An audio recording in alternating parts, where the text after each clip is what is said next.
All right, guys, let's stir up a little bit of chaos. We did term this the week of chaos here in week 4. So there was a lot. If you missed any Oh, of the college football today, let's run it down for you. Starting with James Madison, absolutely Mitch, I'm sorry. I got to pause you Mitch, real quick. timeout. BYU just took a punt to the house.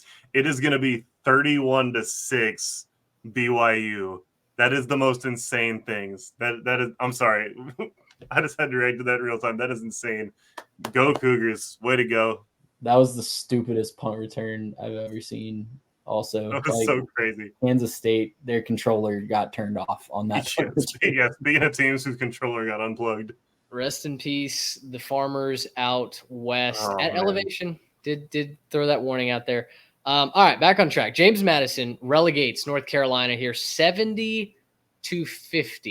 Absolutely no defense was played. That I tweeted that Gene Chizik might not have been the problem for the Tar Heels because Jeff Collins has come in and boy, they are not any better. James Madison, I think North Carolina Chapel Hill is a satellite campus of James Madison at this point. Folks were leaving before the midway point in the second quarter, guys. Yeah. No words for a putrid defensive performance. Looks like a basketball score you'd expect with North Carolina hosting James Madison. So, I mean, it was through the air. It was on the ground, 388 yards through the air, 223 on the ground for James Madison. The drive chart in the first half is just ridiculous from scoring. I think they only punted like twice the entire first half and only once or twice in the second half. So every time they touched the ball, they were moving it down the field and usually putting it into the end zone. Just a putrid performance from North Carolina. But hey, I think James Madison might have put themselves in the driver's seat for the G5 playoff spot this week. Between that, and we'll talk about a couple other teams that fumbled the bag a little bit here in a second. Yeah, I think if there was a drive chart to read tonight, it's this one. Field goal, fumble, punt, touchdown, punt, touchdown, punt, touchdown, fumble, touchdown, interception, fumble, punt, interception, touchdown, end of half. Field goal, touchdown, punt, touchdown, field goal, touchdown, punt, fumble, touchdown, end of game. 70-50. The end of half got me, man. 120 points is just insane. Yeah. I mean, it really was a basketball score. Yeah, Jacoby Criswell throws for 475 and they get housed for North Carolina. Like that's tough. Yeah, James Madison in the driver's seat. They looked like a wagon. West Virginia has a game-winning drive against Kansas after a crazy long lightning delay. After a lightning delay, yeah. I'm still not buying stock in West Virginia. This was a little bit of a pillow fight before and after the lightning delay. They looked better once they came back and resumed play. Guys, though, I am really, really out on the remainder of Kansas football this year. I think the Jeff Grimes curse may have been a little bit too much for Jalen Daniels. I saw Stats of War was tweeting that Daniels' quarterback career is just going to haunt him mentally because – the best of Jalen Daniels we got to enjoy in very short spurts before he was hurt by injury, and now it looks like a completely different player. Yeah, I've been really high on Kansas. I've been kind of cheering them on, driving the bandwagon a little bit. That I am sad, and I fear that I have to report that Kansas is back. And I hate to say it, but I think that Kansas is back. You had him in his Big 12 title contender. I sure did. I believed in Jalen Daniels. I thought he'd stay healthy. I love the run game. Devin Neal and Daniel Highshawn, not the problems today. They combined for 182 rushing yards and a couple of scores. That's not the issue. This Kansas team just isn't getting it done. Jalen Daniels is not this bad. I'm convinced. Jeff Grimes might be. The tape begs. That's what I'm saying. I think is it just a Jeff Grimes problem because I never struggled with this. Jeff Grimes isn't hitting opposing safeties in the numbers with the football. That's. I know. Yeah, he's thrown the interceptions that he's showing are shocking.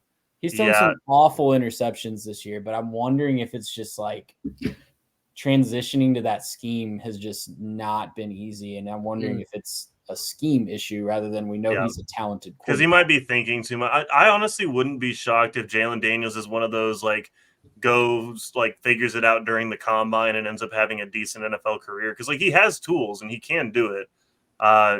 He's not he's not getting it done with Jeff Grimes, and I fear that Kansas is back. That is yikes. Yeah, it's been a tough showing for the Jayhawks. Missouri survives in double overtime against Vanderbilt. Trey, again, you're a global correspondent. You were live texting.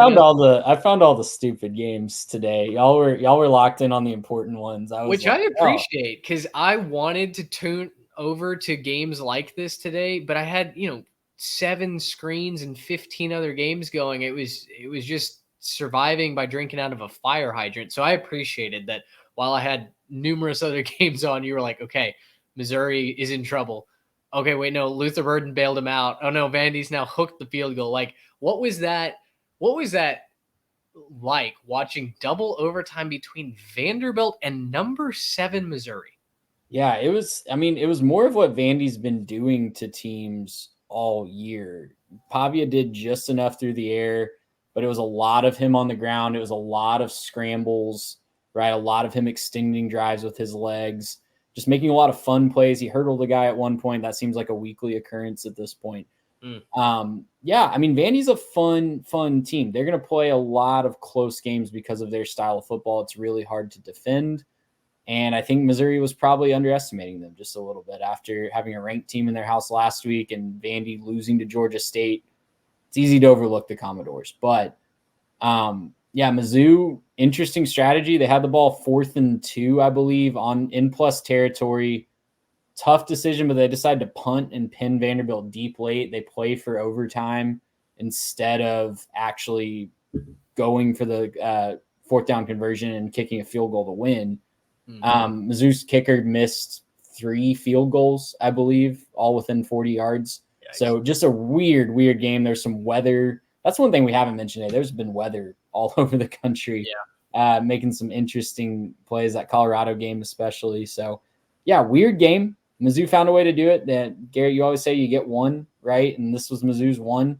Yep. And hopefully they can take it, adjust, and go forward. But Vandy gave them all they can handle, man. I thought – go ahead. I want to defend Vandy for a second. Diego Pavi's got stuff rolling. Like, that's a decent Vanderbilt team. And I think they are. I said they're going to play a lot of teams really close. Right. And I want to just make sure, like, I get it. It's Vanderbilt. It's the name, right? It's easy. But, like, this is still, like, I get that Mizzou, if they're the team that they think that they are, shouldn't be in that position with, like, very many teams at all. But this is still a Vanderbilt team that I think is going to jump up and get somebody this year and probably ruin a season. They almost did today. They almost did. They almost did today. They were, I think it'll happen this year. I don't know who. I'm not going to make that call yet, but I think somebody on the schedule, they're going to jump up and ruin somebody's season. Please be Texas. That would be so funny. If Vandy's kicker doesn't shank like a 30-yarder, that was bad in double overtime, are you going to bet against Diego Pavia in a 2-point conversion shootout? Because I'm not. No, I'm not. So, it was literally that decided the game. Yeah. SMU reclaims the iron skillet. They scored 66 against TCU in Dallas. This was a game that I did turn down a ticket to because it was 105 air temperature, and who knows what the temperature was on those metal bleachers. There's no shade at Ford Stadium. Sonny Dyksco gets ejected from this one. He had a personal foul for arguing calls in the first half. A punt return for a touchdown gets called back. He gets right up in official's face, and then seems like the moment of realization when he's like, oh boy, wait. Is hilarious. He gets booed out of the stadium. I don't know that I've ever seen a football coach get ejected like that before. Yeah. Weird situation for a frustrating time for TCU. I'm sure it's a lot of frustrations boiling over from how they blew the game last week against UCF and just how the mighty have fallen since they peaked in his first year. Yeah.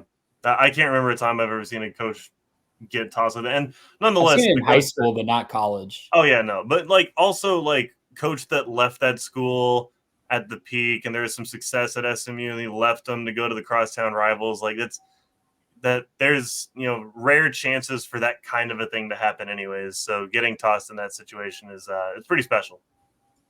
What else we have? Oh, SMU didn't punt in that game, by the way. That's pretty fun. Pick six, scoop and score as well. Punt return for a touchdown. I mean, everything was clicking for the Ponies. Navy, speaking of pick six, seals a win over Memphis with a pick six late. What was it, 56-44, something like that? The Midshipmen take down the preseason betting favorite to make the Group of Five playoff spot a week after Memphis beats Florida State, and everyone thinks, okay, here we go. They've got a red carpet on into the AAC title game.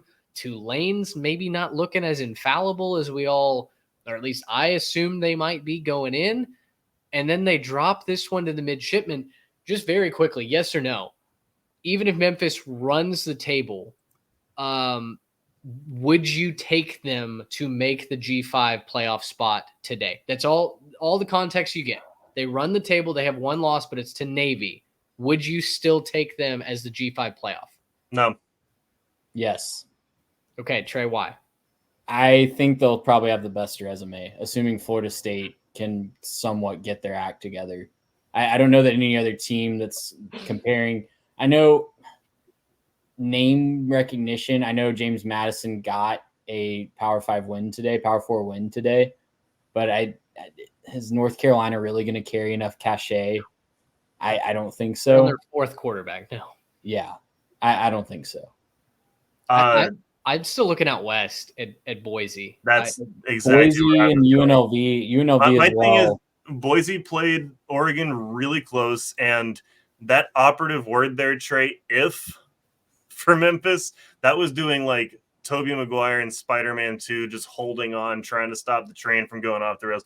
That's how much work that if was doing for Florida State to turn it around and look respectable. Meanwhile, absolutely. For Boise, it's, you get your, close loss against Oregon. Oregon's probably going to look like a really good team the rest of the year. And I think that's the one-loss team that has the better chance right now. Now, obviously, look, Boise could blow it and lose some games and everything else, but just assuming that it's some one-losses and Memphis is one of the one-losses, I still think you got Boise that's proven more right now. Personally, I don't have JMU losing another game this year. Sure. I think they're going to go undefeated. Sunbelt is wide open after App State. But look at their schedule. Look at James Madison's schedule. They don't get any of the contenders from the West, and App State does not look like a formidable opponent that we once thought they were. So no, they can't play any defense. Yeah. Yeah, it's a good point. Not a bad schedule, yeah. I'm just pulling it up. Not bad. Northern Illinois and Notre Dame, both I think like at the same time take a hit. Northern Illinois walked off by Buffalo in overtime today. That was at home for Northern Illinois. Listen, I was so happy for Thomas Hancock in that win for the Huskies, but you can't lose to Buffalo at home. I mean, they used up all their magic. All the magic got used against Notre Dame. They have been so non-competitive, and it felt like at multiple times during this game that Northern Illinois was about to pull it away, and then Buffalo would just come right back and tie it up, and it was Northern Illinois just could not separate from them. Honestly, a little bit of what I was afraid was going to happen in College Station, where Texas A&M survives against Bowling Green. Every time I felt like, okay, now is the time that the Aggies go on a run. They score 14-17 in a row, and they win this one comfortably.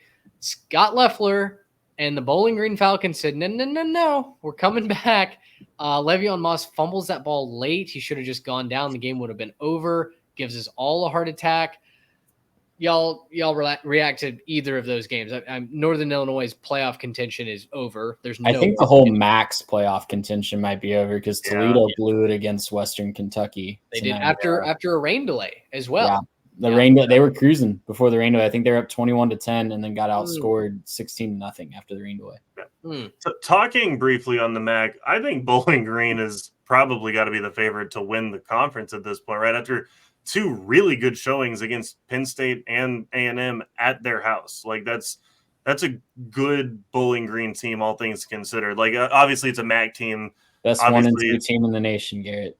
Best 1 and 2 team in the nation. You're right about that, Trey. No, but I think like after what we've seen from teams, like I was watching Miami, Ohio early against Notre Dame. That was fun for 20 minutes, and then Notre Dame showed up and played football. this is just why you can't really do the transitive property thing in college football, especially this early, right? Northern Illinois beats Notre Dame, beats Texas A&M. So we're saying that Buffalo is better than Notre Dame and A&M. We can't do transitive property this early. We wait, we see what happens. A team like Bowling Green does it twice. Maybe you can start to believe they're a decent team, but it's you don't do transitive property this early in college football, man. So it's what 31-6 BYU over Kansas State. Do y'all remember a certain tweet about a Taco Bell menu item and St. Bill Snyder on Twitter? Oh boy. He does have it pinned to his Twitter account. No, let's hope he doesn't delete that. He'll never learn. Why do people tweet these things? The last 3 tweets from the last 45 minutes, we're gonna be just fine. 20 minutes later, I'm gonna go smoke a cigarette. 14 minutes later, heading to Taco Bell. Here's my thing. I will show up in the live as the representative, but who actually wants to, like, how are we confirming this / who's going to show up to see that? Well, we already decided if he does this on Instagram Live or whatever, that you're I am the ambassador. I am happy to go where no man has ever gone and probably should ever go again, but we'll figure that part out tonight if BYU can hang on. One of our friends and colleagues, I can't remember which one, in our little Twitter community tweeted at them when that tweet first went out that it's the 5th layer that'll get you. And that would kill me. So it's the sour cream, man. Yeah. Interesting state of affairs over on the Kansas State Twitter and message board. We mentioned Florida but he's got to do it or else they get cursed like Florida State. Well, that's true. Maybe they broke the curse. I don't know. Florida State does win. They won tonight with 277 yards of total offense. Hardly a juggernaut performance from DJU in this offense, but hey, they're off the bus. They're off the pine. Yeah, Cal missed 2 field goals that would have made it 15-14, and they were very makeable field goals. College kickers are back, y'all. College kickers were gone for the first 3 weeks, and they were nailing too many. College kickers are officially back. Although, to be fair, Temple's kicker hit a 64-yarder today. So the universe gives, the universe takes. Yeah. It's a beautiful world. I will say Cal, the kickers missed. Cal Twitter did not miss this week. That was probably my favorite thing from this last week, just to get me through, kind of the work week. I could log in, see Twitter, and then I'd see that bear just staring at somebody else. And so it was fun. It was a good week. Yes. Whomst among us hasn't been entertained by far left jokes and memes? The Calgorithm, man. Calgorithm was on fire. Gracious, how about